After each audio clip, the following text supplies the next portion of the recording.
What's going on, guys? Linus here with another highlight for a new weapon in the Dragonborn DLC.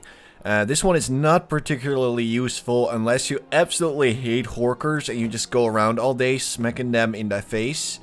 But you can find this weapon right next to Skull Village. There's a little island. It's called Horker Island, I think. And on there you will find a bunch of dead bodies. And it's pretty creepy. There's basically dead bandits everywhere, a bunch of blood. And there's a bunch of Horkers that are just sitting there.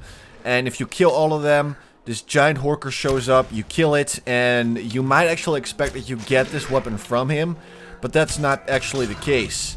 Basically, after you kill all the Horkers, you can look around and loot the bodies of the bandits on the little island, and you will find a one-handed mace. I think it's just a steel mace, but it's called Horksbane, and it does extra damage against Horkers. It doesn't actually say how much damage, but it's pretty useful if you're actually finding yourself fighting Horkers all the time, which I can't really imagine, since if you're a somewhat respectable level, you're gonna be killing Horkers in like 1 to 2 hits anyway.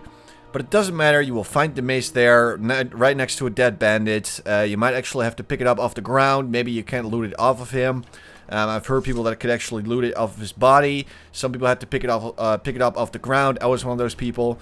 And like I said, all it does is extra damage against Horkers. It's just a steel mace, a one-handed mace. But the only cool thing about this weapon is that you can enchant it again. So, for example, it still does damage against Horkers, but it also does fire damage or whatever else you want it to be. It's a pretty cool weapon. It's just one of the many weapons that was introduced in this DLC. So if you want to find it, just go to Skull Village. It's right next to it, the little island called Horker Island. It's really easy to find. Good luck with the mace and have fun.